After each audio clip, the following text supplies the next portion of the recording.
9 December আন্তর্জাতিক দুর্নীতি বিরোধী দিবস উপলক্ষে ধামরাইয়ের কালামপুর আলহাজ আব্দুল গনি মডেল স্কুলে অনুষ্ঠিত হয় এক বিশেষ সভা।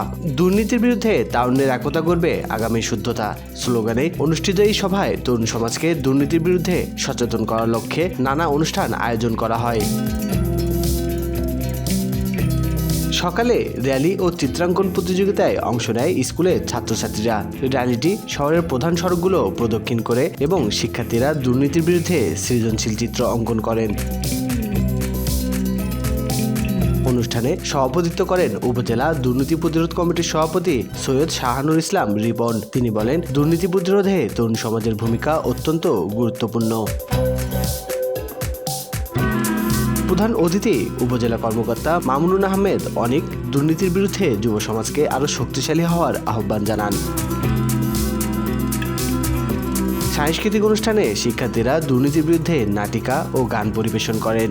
এ ধরনের উদ্যোগ সমাজে শুদ্ধতা প্রতিষ্ঠার পথ প্রদর্শক হিসেবে কাজ করবে, যা ভবিষ্যতে আরও বড় পরিবর্তন আনবে।